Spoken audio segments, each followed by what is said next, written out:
Hey everyone, welcome to another exciting episode of First Impressions on the Scratch a Track podcast presented by the Dude and Grim Show and co-produced by Mr. IVEST. I'm the Dude. That was a mouthful, and I am Grim. And today we are going to talk about a new song by the Beatles. And how is that, you may ask, as only two of them are alive? It's a new song. It's the last song, apparently. It's through the magic of probably a little use of AI, little studio trickery used. I'm sure they used AI to clean up Lennon's vocals. They probably had to, because it was a tape, a cassette, some sort of a little cassette tape that he had made of a song called Now and Then. Yeah. Essentially, Yoko gave, or just give it to Paul. Like she had let them know that, hey, I have a tape with some songs and stuff, and in the '90s they came out with "Free as a Bird," and then they were, I think, working on this song. They had messed around with it a little bit. And they couldn't get it right at the time. Couldn't get it right. Like the technology was there because it wasn't there, because it was John and a piano, and basically, those two things, they essentially needed to separate them.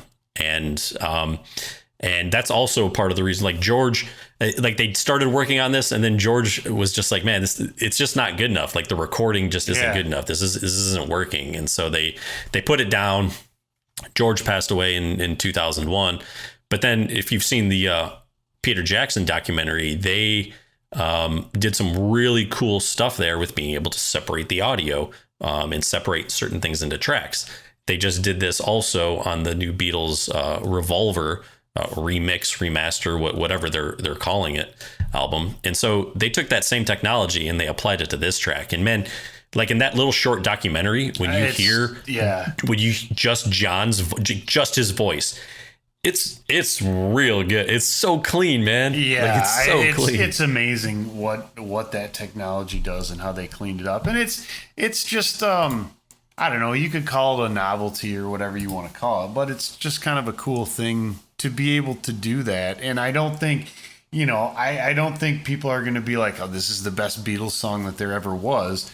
And it's probably not supposed to be that. It's just kind of cool that somehow they can still put something out and they're all on there.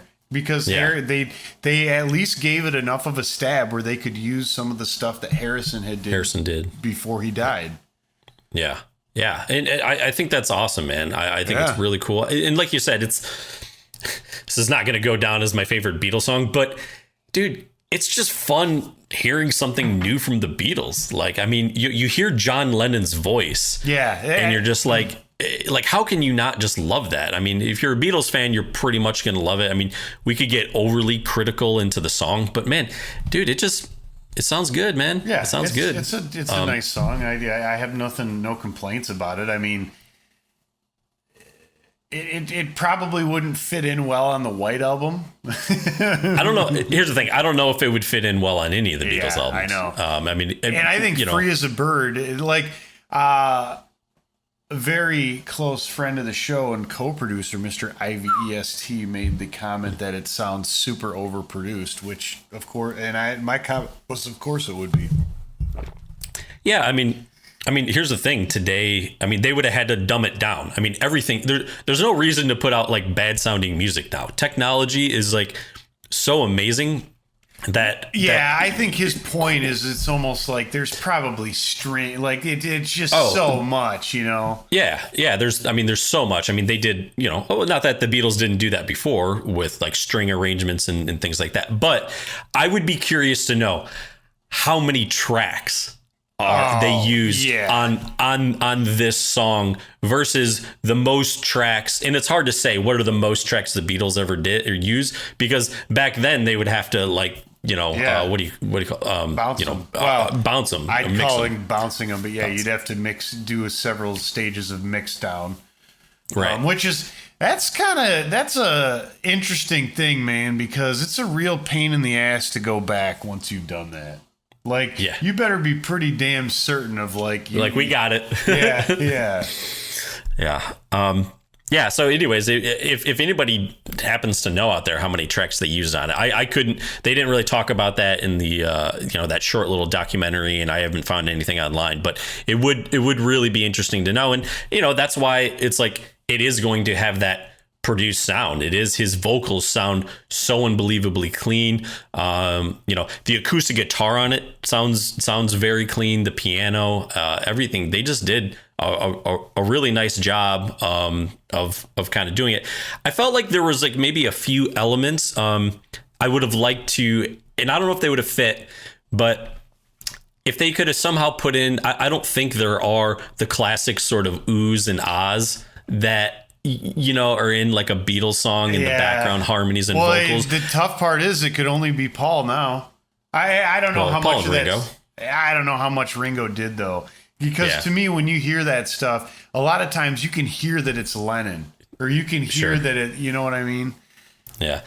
Well, it's interesting. So one thing I did see too is they did actually add in certain elements in portions from other Beatles songs. And I couldn't really pick them out, but they added portions, it says, of the vocal recordings of Here, There, and Everywhere, Eleanor Rigby, and Because into the new song.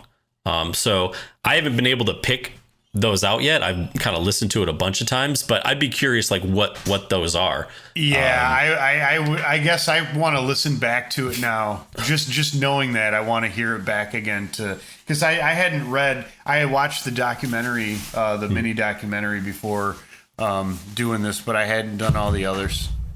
I hadn't read up on all this, and I don't remember them talking about that in the documentary. No, yeah, either did I. So, but yeah, it's interesting. I mean, apparently this is the last Beatles song. So, let us know what you think of the last Beatles song.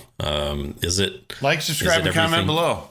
Yeah. But is it good? Like, do people like it? Do people care? Are people interested in, oh, cool, the Beatles came up with another song? Do super Beatle fans, are you guys like, oh, this is awesome? Because I think it's just pretty cool. Yeah, it is. It's cool that you can do that you can just find an old tape that was he recorded in the Dakota, which is where he lived and died. That's where I think where he got shot outside of. Yeah, I think you're right. So, I mean, that's interesting. Just to have like those different segments, and Harrison before he died, like those little pieces of history that all kind of culminate. Built over time. Yeah. I mean, this song, I think they said it was taken from a tape in 1977. So it's almost 30, 40, how many ever years that is, like, in the making, right? Like it has gone through so many stages, and I think that's pretty cool to have a song that's sort of evolved like that. So very, very cool. Anyways, so all right, let us know what you guys. Yeah, exactly. Let us know what you guys think below, and comment below. Yep. There's a ways to go. Time to go. The Dude Grimm Show.